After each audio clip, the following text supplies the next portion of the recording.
Right, so how do we find these complex zeros that always occur in conjugate pairs? We basically follow what we learned in 5.2. We start by looking at our PRZs. We'll turn to our technology to narrow that list down.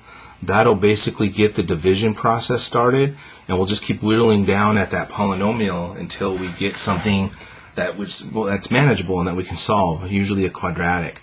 So for this first one, we got to find the zeros of this function, and they actually want us to rewrite the polynomial in factored form. So we know we should be able to do that, so we're going to take care of business. So we're going to start by looking at the PRZs, and in this case, factors of -6 are plus or minus 1, plus or minus 2, plus or minus 3, plus or minus 6. The lead coefficient is plus or minus 1.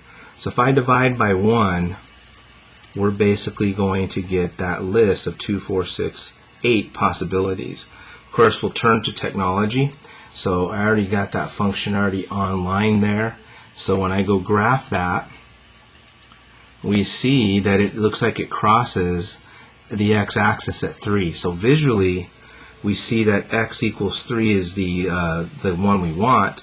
We also know, since this is a degree 3 polynomial, right, I'm expecting 3 solutions, but I notice that the function never crosses the x-axis ever again.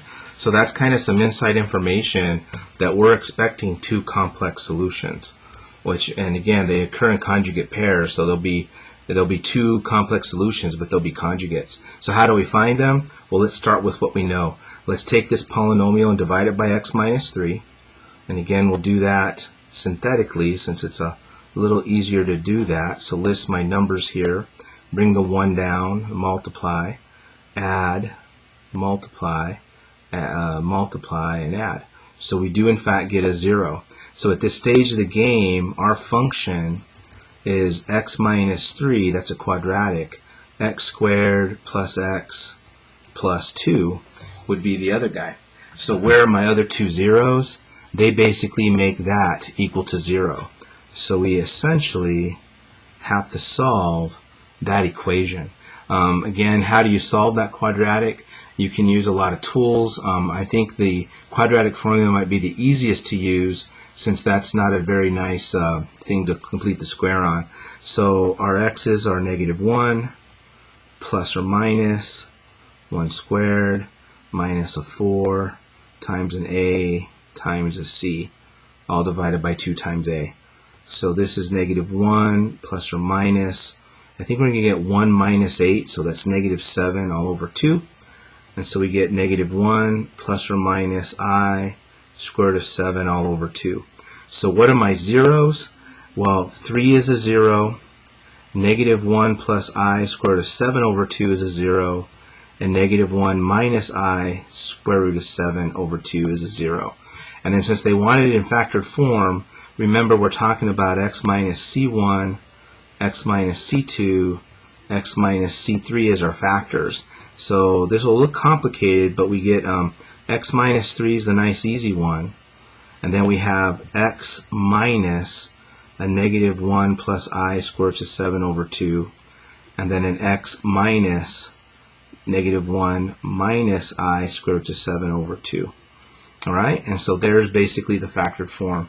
And believe it or not, if we were to actually multiply this all back together, multiply these two together, we would get this quadratic, and then multiply that quadratic to x minus 3, we would get that original polynomial that we have. So we basically did 2 things there. We found, right, we were expecting 2 complex zeros and we got them.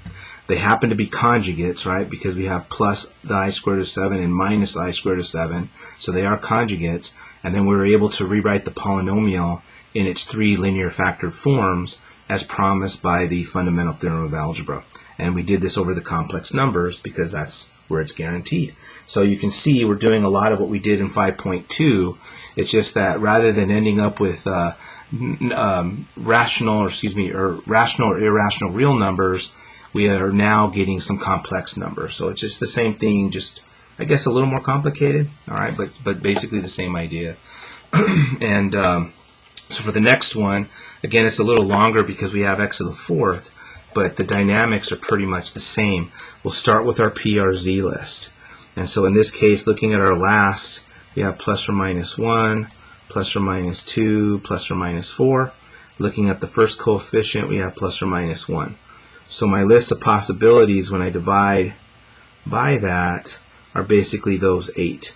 And of course, let's go to technology and figure out which one. So this time, let me turn this function off. Let me make sure I type that in right. Yeah, it looks right. And so I'm going to make sure that one's on. We're going to graph. And here's basically what this graph looks like. So you'll notice that I can physically see the graph crossing the x-axis twice. One looks like it's at -1, and the other looks like it's at +2. Let's just look at that again real carefully. Yeah. And so how many zeros are we expecting? We're expecting 4 zeros.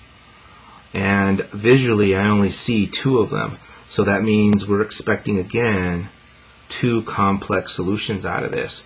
So how do we find them? We start dividing. So how about we divide by x plus 1 first? So -1, and then we got 1, -3, 2, 2, and -4. So bring down that 1, we get -1, -4, 4, -6, -4, 4, and 0. And then we're going to divide by x minus 2, but rather than doing that in the original function, we'll do it in the quotient. Alright, so we're going to take 2 and divide it into 1, -4, 6, and -4. So bring that down, we get 1, 2, -2, -4, 2, 4, and 0. So here's where we're at. This function is x plus 1, x minus 2, and then that's a quadratic. X squared minus 2x, and then plus 2. So we found our 2 zeros. They do, in fact, because of the remainder theorem, match what we saw on the graphing calculator. But to find the remaining 2, we basically have to solve that quadratic. So let's move that work up here. This time, rather than using the quadratic formula, I'm going to complete the square. So I think if we add 1 to both sides, that will get the job done. This factors as x minus 1 squared is equal to -1. Taking a square root and adding a plus minus, we get x minus 1 equals plus or minus I. And so adding 1 to both sides, we get 1 plus or minus I. So we get 1 plus I and 1 minus I as our zeros. So 1, 2, 3, 4 zeros. In terms of its factored form, we have x plus 1 and x minus 2. And then we have x minus an x, 1 plus I, and then we have an x minus a 1 minus I. And so there, right, that's your x minus c1, x minus c2, x minus c3, and x minus c4 that's guaranteed by our theory. Okay? And believe it or not, if we were to multiply this out, FOIL it out, right, we would get that quadratic.